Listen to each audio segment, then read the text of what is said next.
What I'm here to talk about today is the eTexts experience of our faculty at Indiana University. Brad has done a really good job of talking about our model, and I will do my best not to overlap that as much as possible, but to give you instead the perspective of our faculty that are actually using this initiative, using the eTexts.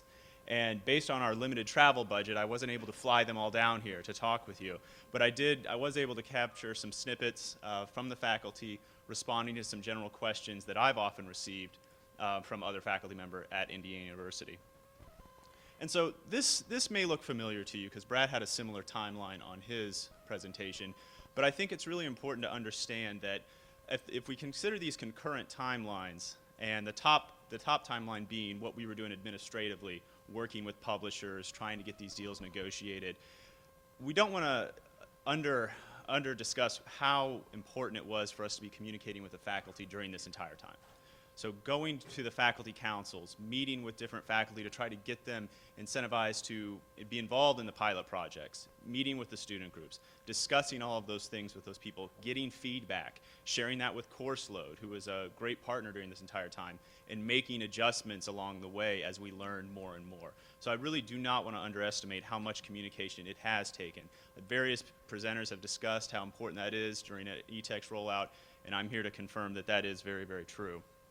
Another very important piece here was this website, and again, Brad touched on this a little bit, but this website was just so vital to have a center location where all of our information was stored.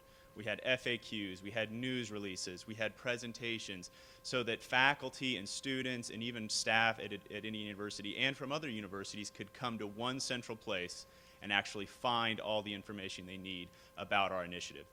I had numerous phone calls from faculty. How does this work? General questions. I'd say, start here, go to the website, take a look. We've got all our stuff there, call me back. And so that was a very effective way of going through this entire process. So what are some common questions that I have received? So I've got several of these as we go through this presentation, but one of the most common ones that I've received from faculty is, well, what are the benefits? Well, given my litany of positions right now with the eTexts initiative and other, I can rattle off for you numerous things. Well, students in the pilot study say they read more assigned material, and they highlighted and annotated more, and they were better prepared for exams. And that's great, and it's true based on our pilot studies. But I also think it's very important to actually hear from the faculty and how they're utilizing these eTexts at our university, what they're doing, and what benefits they see. So. I've been using eTexts now for 4 semesters, including a couple summer courses, and so far it's been very good from an instructor standpoint. I like the fact that, first of all, as I read the textbook online through OnCourse the way my students do, I'm able to take notes electronically in the textbook, highlight things. I'm able to communicate to them things that I think are important about the course. I like that aspect of it.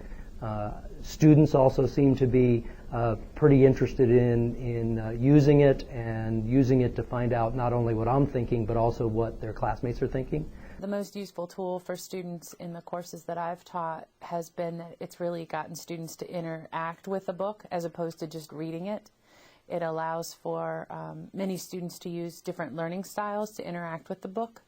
And by being able to mark and see what other students have marked in the textbooks, it allows them to customize their experience a little bit more so that they're pulling out information that is most useful to them.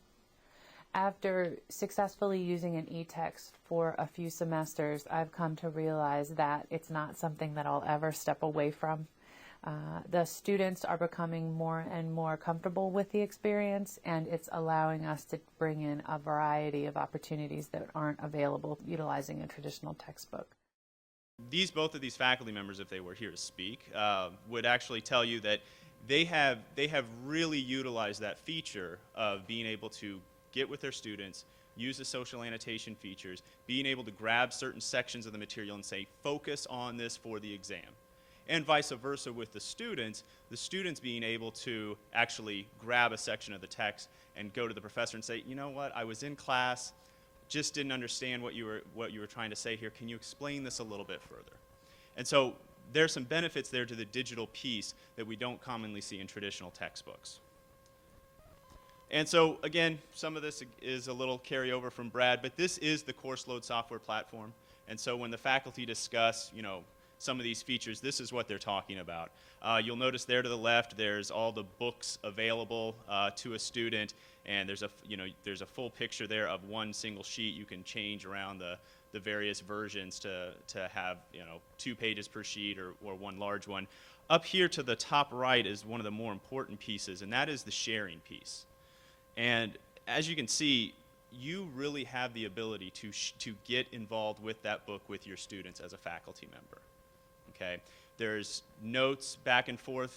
There's like highlighting. Again, the additional content that you can bring in from other things. But this is very, very useful. The other piece that's important here is that students can actually share with each other. Faculty have commented on the ability for students to actually create study groups within the textbook, that they can share annotations or share highlighting, share comments. Joe, he didn't really explain that piece today. Did you get what he was saying? And to go right back and forth within their study group within the textbook. It's a very, very neat feature that doesn't require you to be in physical location with someone. So some more common questions that I often hear is, how do students access these textbooks, right? As Brad said, it is available through our LMS on-course Sakai software. Our faculty are currently, about 90% of our faculty are using the LMS software at Indiana University, so we have a large buy-in there. But when the ability of a student to have their material day one, I don't know how many faculty are in at this time, but I know teaching myself, I've had situations where class starts and I immediately go to the students and say, okay, turn to chapter or turn to page 14. Well, bookstore didn't have my book, or I bought it off Amazon, but the guy didn't ship it to me yet, and so I'm dealing with that. And so this eliminates all of this, all right? It allows the faculty members to immediately know that every student in that class has access to that textbook day one. Convenience, they've talked about convenience, and again, if this won't work. One of the things I really like about course load and the eTexts kind of approach is that it's just a lot more convenient both for me and the students. There's not an extra step in going to a separate place to download materials or go purchase a hard copy of materials. It's already integrated into the learning management system, which I view as a real positive. I know they have access to it. I know it's right there for them. And for them, it's not a separate step to be able to access the materials that are integral to the class. The transition so far has been really seamless in terms of them being able to access the material, but also my being able to access it and provide some value added, which was something I had expected would take a little bit more of a learning curve. So it's been a nice, quick, and relatively painless transition. Connecting the dots for our students has become more and more difficult as their bandwidth and time become more constrained, and as they get distracted by other types of technologies. If I can help them connect the dots a little bit, understand, for example, terminology that across some of the articles or authors that we cover is similar. These set of questions I get a lot. So the course load platform provides faculty with the ability to access all sorts of data about their students. How often are they reading?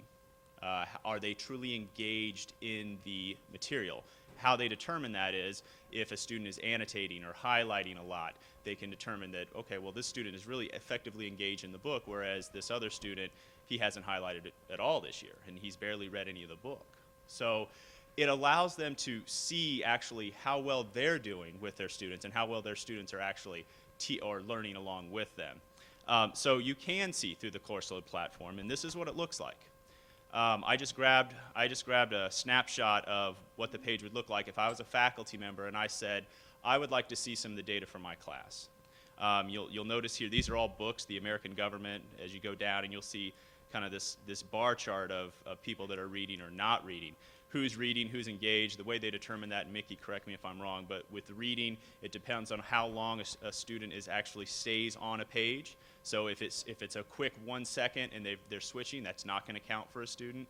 If it's over 6 minutes or something like that, then it'll know that, okay, the student probably just got up and went to the restroom or something like that. He's not really reading it for that long. That's how they're going to determine who's reading. But the who's engaged piece is actually even more important. So, disclaimer, Michael Burton is not a student, so this is not a FERPA violation of any kind, I can assure you. But Michael Burton actually works for Course Load, and so Mickey may have some questions as to why he's not thoroughly engaged in American government at the time with his 2 annotations. But again, this is just a snapshot of what a faculty can see when they're looking at their class, so that if someone comes to their office hours and says, you know, I'm just not understanding the material, well, if it's Michael Burton, well, there may be a reason you're not understanding the material, and that is that you're not really reading the book and you're not engaged with the class. Whereas if it's this gentleman here, who I don't know who it is, who's thoroughly engaged, the professor can then look back and say, okay, am I effectively teaching this subject matter, or is there something I need to change because my students aren't understanding exactly what I'm trying to say? So some very useful tools. Boy, I'd really love to get his opinion on it. I think it's actually really helpful to know how much of the articles are being read by the students and who is actually reading it. I don't use that as a grading component. I'm not using it as a punitive mechanism, but it does give me a better sense of what materials are they actually engaging with, and that gives me some feedback on if they're struggling with particular concepts. Is it that they just haven't read the material, which is a very different problem from whether I've actually done a good job effectively communicating to them how the materials might be applied in terms of their projects or case discussions. So having that information, even if I'm not using it in a grading component, I find to be very helpful.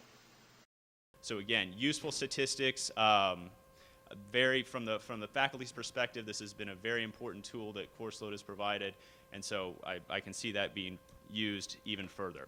So, alas, my presentation is not quite as long as it should have been, because you would hopefully have heard from someone other than me.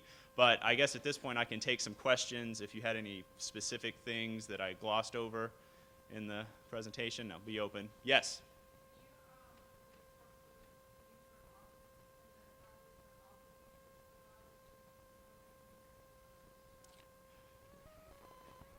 So the question was, can you with Course Load turn off the features that allow a faculty member to view this data?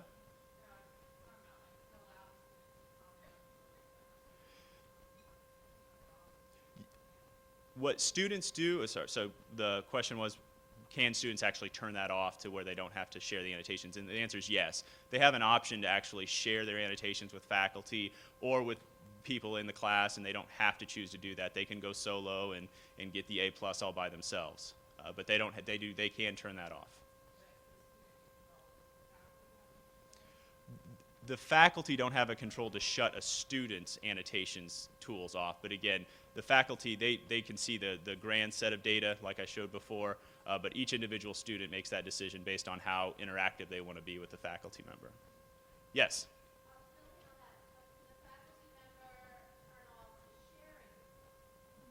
Can the faculty, I guess I don't know, so can the faculty member? Mm-hmm. Yes.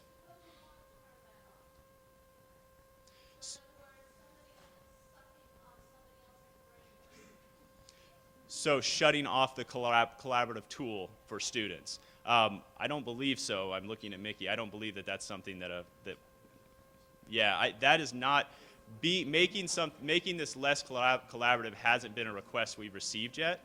So I don't know. Yes. So some of the legal issues, well, we haven't identified any legal issues with the fact that students are sharing their annotations, sharing this information with faculty. We know that with the Course Load platform that we've looked into FERPA violations and such, but there aren't any that we've identified. Again, giving the student the option to choose whether or not they're sharing this information with the faculty member, I think is important, but there's no legal issues that we've identified. Yes?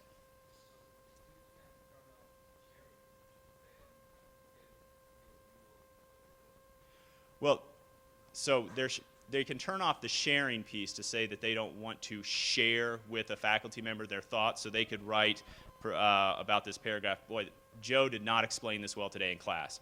The faculty wouldn't have access to that comment, but they would still know that the student itself has annotated a section of the document, which would then pop up on that bar graph. Yes, in the back.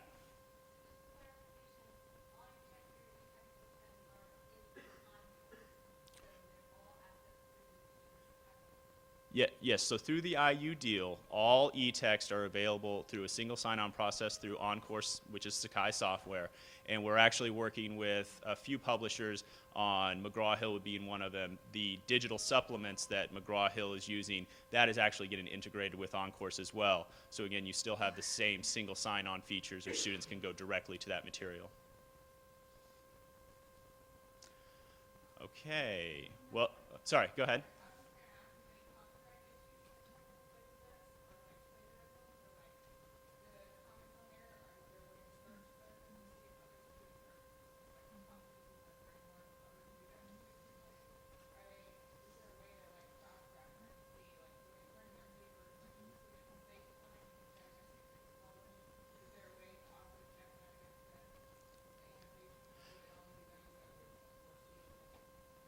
Not to my knowledge, so that to answer your question, not to my knowledge that there's a way to cross-reference.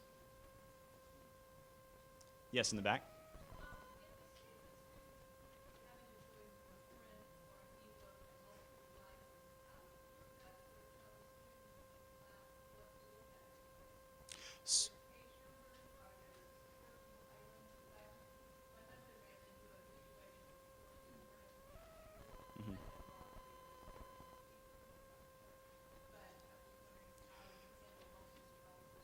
So with the course load platform, there's a like a 1-to-1 page number match ratio. So even if the faculty member is using the textbook and not using the digital material, if they tell the students to turn to page 64, that is the same on the course load platform. The same page 64 will pop up. So there isn't those non-page numbers, or I've heard a lot of situations where the page numbers were actually different, and that's not a problem with the course load platform. Okay. So again, I apologize for the videos. I was hoping to bring faculty to you, but instead it's just me. But we'll pop those videos up on the eTexts website if you are all interested in seeing them there. Give us maybe a week or so, and we'll have that all available for you. Thank you.